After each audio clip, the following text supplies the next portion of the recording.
Tujuan pendidikan adalah dengan menjadikan seseorang memiliki kebiasaan yang positif dan berwawasan luas.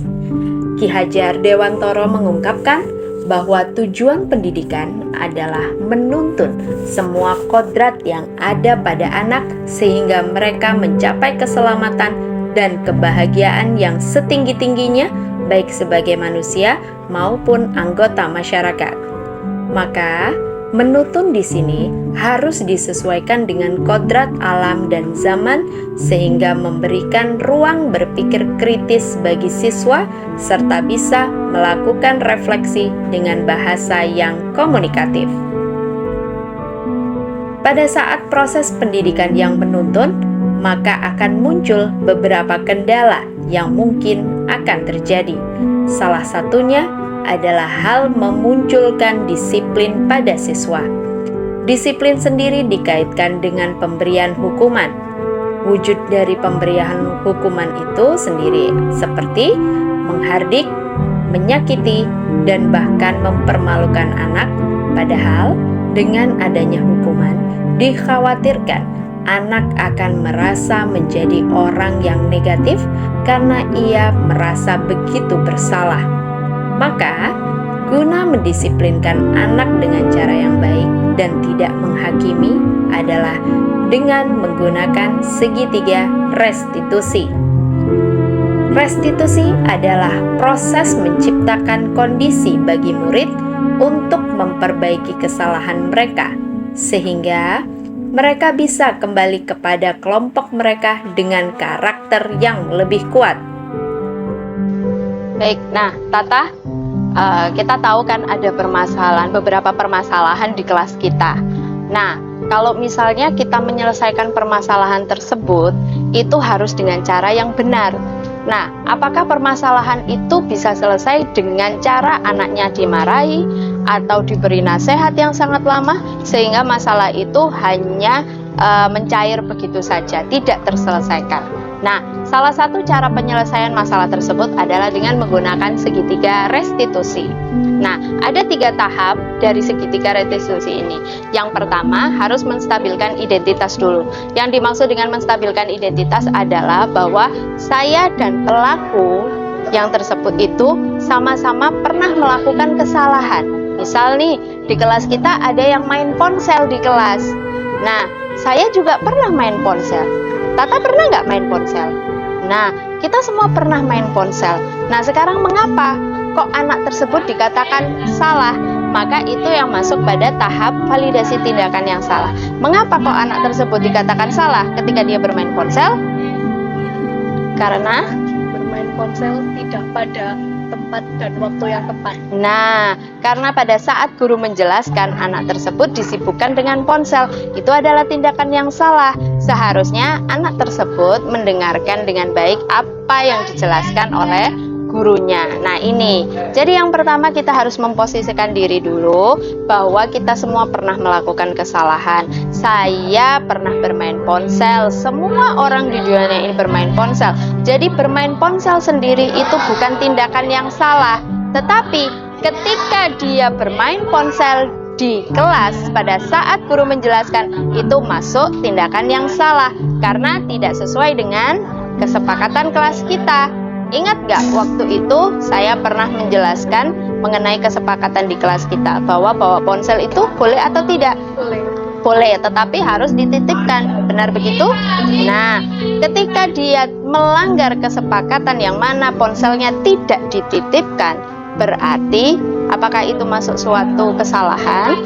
Iya, karena melanggar kesepakatan yang telah dibuat sebelumnya. Betul sekali, karena kita memiliki kesepakatan yang sudah diyakini dan disetujui oleh teman-teman di kelas, termasuk saya sendiri. Maka saat itu, keyakinan dia, apa yang dia lakukan itu melanggar kesepakatan, maka itulah yang disebut dengan kesalahan. Segitiga restitusi membantu murid menjadi lebih memiliki tujuan, disiplin positif, dan memulihkan dirinya setelah berbuat salah. Segitiga restitusi dalam konteks disiplin positif membantu anak-anak memahami bahwa tindakan mereka memiliki konsekuensi baik positif maupun negatif. Lalu Bu, izin bertanya, mengapa memilih segitiga restitusi sebagai cara yang digunakan untuk mengatasi masalah yang terjadi pada siswa? Baik, terima kasih Tata, pertanyaannya bagus sekali. Nah, bagaimana kok harus melakukan segitiga restitusi ini? Karena ini adalah salah satu metode yang dipandang sebagai metode yang sangat bagus. Karena tidak menjustifikasi atau tidak menyudutkan orang yang melakukan kesalahan. Seperti yang saya jelaskan tadi, menstabilkan identitas adalah tahap yang pertama. Karena semua orang itu pasti melakukan kesalahan, bukan alih-alih malah dimarahi dan dijudge bahwa anak tersebut melakukan kesalahan yang sangat fatal. Sehingga ketika anak dimarahi, dia akan merasa takut dan juga trauma. Selanjutnya, mengapa kita perlu memberikan validasi atas tindakan yang salah yang telah dilakukan oleh siswa? Baik, untuk pertanyaan yang kedua, mengapa harus memvalidasi tindakan yang salah? Karena pada dasarnya, segitiga ini adalah solusi untuk melakukan penyelesaian mengenai suatu permasalahan yang dihadapi oleh siswa ketika di kelas. Dia melakukan kesalahan karena tidak sesuai dengan keyakinan kelas kita. Seperti yang saya contohkan tadi, membawa ponsel, bermain ponsel itu salah. Padahal semua orang melakukannya, tapi kenapa itu salah? Karena tidak sesuai dengan keyakinan kelas kita yang mengatakan bahwa bermain ponsel hanya pada saat jam istirahat atau di luar jam sekolah, seperti itu. Karena dia melakukan bermain ponsel saat pelajaran sedang berlangsung, maka itu termasuk tindakan yang salah karena tidak sesuai dengan kesepakatan di kelas.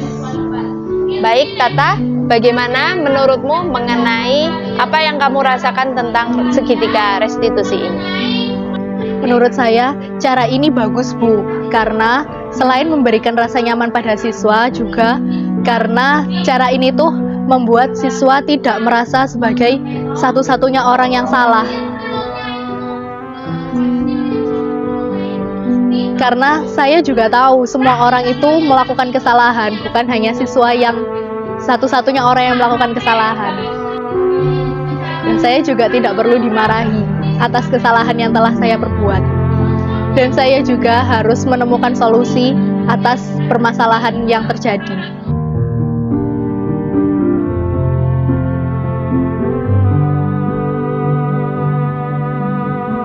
Ini juga mengajarkan tanggung jawab, pembelajaran, dan pemahaman tentang bagaimana tindakan mereka memengaruhi orang lain dan ada di sekitar mereka.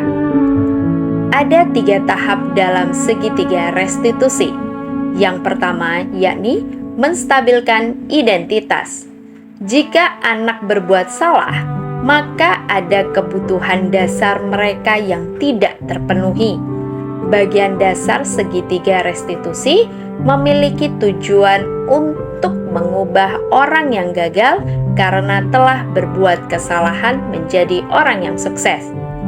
Kita harus mampu meyakinkan mereka dengan mengatakan kalimat seperti "tidak ada manusia yang sempurna". Saya juga pernah melakukan kesalahan seperti itu. Langkah kedua adalah dengan memvalidasi tindakan yang salah. Konsep langkah kedua adalah kita harus memahami kebutuhan dasar yang mendasari tindakan anak berbuat kesalahan. Semua tindakan manusia, baik atau buruk, pasti memiliki maksud atau tujuan tertentu. Dalam restitusi, guru harus memahami alasan siswa melanggar aturan dan paham bahwa setiap orang pasti akan melakukan yang terbaik di waktu tertentu. Langkah ketiga yakni menanyakan keyakinan. Teori kontrol mengatakan bahwa kita pada dasarnya termotivasi secara internal. Penting menanyakan kepada anak tentang kehidupan ke depan yang dia inginkan.